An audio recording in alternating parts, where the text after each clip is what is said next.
त्या अगोदर एक महत्त्वाची विनंती आहे किंवा तुम्हाला एक सांगायचं आहे, येत्या 10 तारखेपासून आपली नवीन बॅच चालू होते।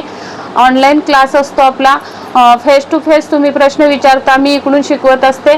असं नाही की व्हिडिओ पाठवलेले असतात तुम्हाला, तसं नाही, तर लाईव्ह मध्ये शिकवत असते मी। आणि लाईव्ह मध्ये शिकायचं आहे, आपली गुगल मीटवर क्लास असतो। तर स्क्रीनवर दिलेल्या नंबरवरती संपर्क साधून क्लासची माहिती घ्या आणि खूप कमी फी मध्ये प्रोफेशनल टेलरिंगचं काम शिका, म्हणजे की ॲडव्हान्स लेवलचे ब्लाऊज शिका, जेणेकरून आपल्याला खूप महागड्या क्लासेसमध्ये शिकवले जातात ते आपल्या क्लासमध्ये तुम्हाला अगदी थोड्याशामध्ये तुम्हाला मी शिकवते। तर नक्की त्या संधीचं सोनं करा आणि ॲडमिशन बुकिंग करा तुमचं। येत्या 10 तारखेला क्लास चालू होतोय, तर बुकिंग चालू आहे, लवकरच बुकिंग बंद होईल, कारण मी लिमिटेडच सीटा घेत असते, जास्त सीटा घेत नाही, कारण तुम्ही तिकडून दिलेल्या प्रश्नाची उत्तरं मला द्यायला वेळ असावा, लगेच उत्तरं देता यावीत, म्हणून मी या क्लासमध्ये म्हणजे आपल्या क्लासमध्ये जास्त भरमसाठ विद्यार्थी घेत नाही, लिमिटेड असतात। तर पटापट आपलं नाव नोंदवून सीट बुक करून घ्या। तर नमस्कार, मी गीता फॅशन या चॅनलमध्ये आपलं सर्वांचं खूप स्वागत आहे। तर आजचा टॉपिक खूप महत्त्वाचा असणार आहे। बघा, मला भरपूर साऱ्या कमेंट्स सिमिलर असतात की ताई आपली शोल्डर किती पण ब्लाऊज व्यवस्थित शिवला, कटिंग केला, शोल्डर व्यवस्थित घेतली तरी शोल्डर पडते, तर असं का होतं हे आपल्याला जाणून घ्यायचं आहे। आणि शोल्डर पडू नये म्हणून काय केलं पाहिजे हे आपण आज या व्हिडिओमधून बघणार आहोत। तर व्हिडिओ स्किप न करता पूर्ण बघा, आवडला तर नक्की लाईक करा, शेअर करा मित्रमैत्रिणींसोबत। चला तर मग वेळ न घालवता आपण व्हिडिओला सुरुवात करूयात। टॉपिक असणार आहे शोल्डर ॲडजस्टमेंट। तर प्रत्येक ब्लाऊजसाठी शोल्डर ॲडजस्टमेंट हा टॉपिक असणार।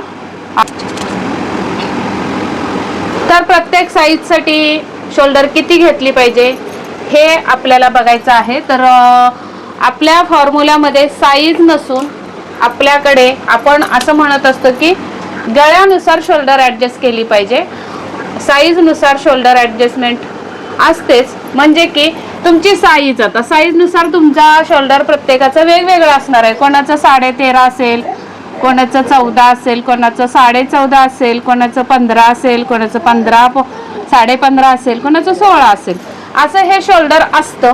आता तुम्ही असं समजू नका की मोठी साईज असेल 40+ किंवा 42+ साईज असेल तेव्हा तुमची 15.5 आणि 16 असते। कधी कधी 36 साईजला सुद्धा 15.5 शोल्डर येते। मग आता 36 साईज आपली नॉर्मल असते, मीडियम असते, तरी सुद्धा 15.5 शोल्डर असते। तर आपण असं ठरवू शकत नाही की या साईजचा एवढी शोल्डर असेल, ती बॉडी मेजरमेंटवरच प्रत्येक ज्या त्या साईजनुसार आपल्याला ही शोल्डर भेटणार आहे। तर बघूयात आपण एखादी कुठली तरी यातली शोल्डर घेऊयात आणि 36 साईज घेऊया आपण। 36 साईज का, तर नॉर्मली 36 आणि 38 साईजचे ब्लाऊज आपल्याकडे जास्त शिवायला येतात, तर मीडियम साईज आहे म्हणून 36 पेक्षा कमी असेल किंवा 36 पेक्षा जास्त असेल तर काही फरक पडणार नाहीये, तुम्हाला त्या पद्धतीने फॉर्म्युला टाकायचा आहे। तर शोल्डर पण आपण घेऊयात 14, शोल्डर घेऊयात 14 आणि साईज घेऊयात 36। तर आता आपल्याला या साईजचा ब्लाऊज असेल, आता समजा 36 साईजची आपली कस्टमर आहे आणि त्यांची शोल्डर आहे 14, आणि आता त्यांच्यासाठी आपण इथे गळ्यासाठी तक्ता करून घेऊयात शोल्डरसाठी। तर या पद्धतीने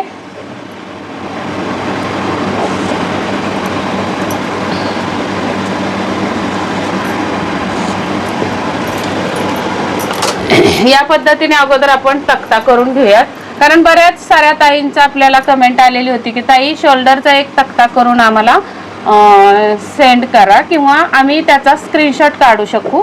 तर त्यांच्यासाठी हा मी अगदी व्यवस्थित तक्ता तयार करते। तर इथे असणार आहे गळा, इथे गळा असणार आहे। गळा आपला 1 इंच, 2 इंच, 3, 4, 5, 6, 7, 8, 9, 10, 11 आणि 12, 11 आणि 12 ही आपली साईज असणार आहे, गळ्याची उंची असणार आहे। आता 36 साईजचा ब्लाऊज आहे आणि शोल्डर 14 आहे, तर आपल्याला 1 ते 12 इंच गळ्यापर्यंत 14 शोल्डर मधली शोल्डर कशी घेतली पाहिजे, कशी ऍडजस्ट केली पाहिजे हे मी तुम्हाला आज दाखवणार आहे. तर शोल्डरचा फॉर्म्युला आता इथे एक रेघ ओढून घेऊयात आपण या पद्धतीने आणि येणारी शोल्डर.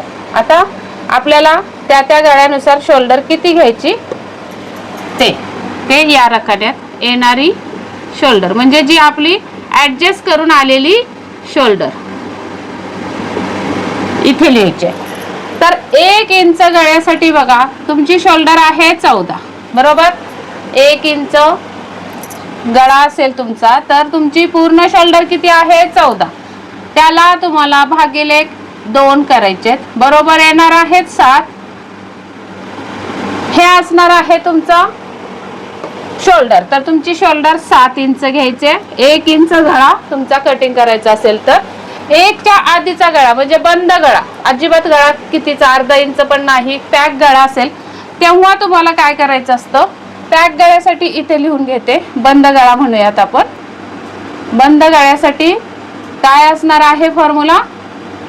तर 14 भागिले 2 प्लस अर्धा इंच म्हणजे की 7 मध्ये तुमचे अर्धा इंच प्लस करून तुम्हाला 7.5 ही शोल्डर घ्यायचे बंद गळा किंवा कॉलर नेक असेल तेव्हा. हे सेपरेट असं लिहून घ्या किंवा याच्यावरती बंद गळा असं लिहिलं तरी चालेल. आता तुमची शोल्डर ही 1 2 3 आणि 4 इंचापर्यंत तुम्हाला हाच फॉर्म्युला वापरायचा आहे. 7 इंच तुमची काय आली शोल्डर आली. आता 1 ते 4 पर्यंत का वापरायची तर बोटनेक मध्ये हा प्रकार मोडतो किंवा हे जे 1 ते 4 गळे आहेत ते बोटनेक मध्ये येतात. आता 5 इंच गळ्यापासून आपला डीप नेक चालू होतो बघा. 5 इंच गळ्यापासून आपला डीप नेक चालू होतो. तर डीप नेक साठी तुम्हाला शोल्डर भागिले 2 बरोबर 7. शोल्डर भागिले 2 बरोबर 7. याच्यातून तुम्हाला पाऊण इंच मायनस करायचे वजा पाऊण इंच म्हणजे 0.75.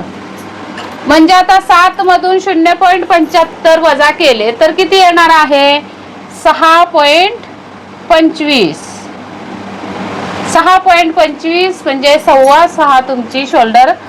5 आणि 6 गळ्यासाठी तुम्हाला हा फॉर्म्युला वापरायचा आहे.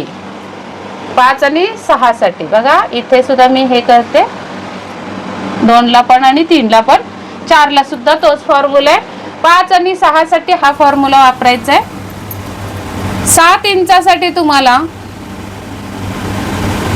भागिले 2 वजा तुमचा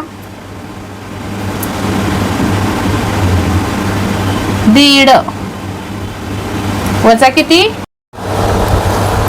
तर बघा 7 इंच गळ्यासाठी शोल्डरच्या निम्म्यातून म्हणजे 14 भागिले 2 बरोबर 7. त्याच्यातून आपल्याला 1.5 इंच वजा करायचे. तर तुमचे किती येणार आहे तिथं 7 मधून 1.5 गेले तर येणार आहे 5.5. 5.5 इंच तुमची शोल्डर घ्यायची आहे तुम्हाला 7 इंच गळ्यासाठी. 8 इंच गळ्यासाठी सुद्धा तुम्हाला 1.5 इंच शोल्डर तुमची ही वजा करून तुम्हाला 5.5 शोल्डर घ्यायचे. आता तुम्हाला 9 इंच गळ्यासाठी 14 भागिले 2 बरोबर 7 वजा 1.75 म्हणजे 1.25 इंच. तर तुमचे इथं येणार आहे 5.25 इंच शोल्डर. तेच तुम्हाला 10 इंच गळ्यासाठी शोल्डर वजा भागिले 2 बरोबर 7. त्याच्यातून 2 इंच वजा करायचे तर तुमची शोल्डर येणार आहे 5 इंच. 11च्या गळ्यासाठी तुम्हाला हा फॉर्म्युला 7 आले त्याच्यातून वजा 2.25 इंच 2.25 म्हणजे 2.25 तर इथं आलेला आहे 4.75 हे तुमचं शोल्डर आले. आता 12 इंच गळ्यासाठी तुम्ही कमेंट मध्ये सांगायचंय किती वजा केले पाहिजेत आणि तुमची येणारी शोल्डर किती असणार आहे हे मला तुम्ही कमेंट मध्ये सांगायचंय. या सगळ्याच्या आधारावर तुम्ही हे उत्तर शोधून मला कमेंटमध्ये उत्तर द्यायचं आहे। तर बघा, या पद्धतीने तुम्ही परफेक्ट शोल्डर जर घेतलीत, इकडे येणारी शोल्डर या गळ्यासाठी, तर एकदम परफेक्ट शोल्डर होणार आहे आणि गळा तुमचा लूज होणार नाही, शोल्डर लूज होणार नाही, शोल्डर पडणार नाही। तर चला, हा व्हिडिओ तुम्हाला थोडा जरी माहितीपूर्ण किंवा उपयोगी वाटत असेल तर नक्की लाईक करा। लाईक करायला अजिबात विसरू नका। नवीन बघत असाल तर चॅनलला सबस्क्राईब करा आणि तुमचा असाच प्रतिसाद राहू द्या। खूप छान छान आपल्या रील्सला पण व्ह्यूज येतात। तर भेटूयात पुढच्या व्हिडिओमध्ये। चला तर मग भेटूयात पुढच्या व्हिडिओमध्ये। तोपर्यंत स्वस्त राहा, मस्त राहा, काळजी घ्या। व्हिडिओ पूर्ण बघितल्याबद्दल धन्यवाद।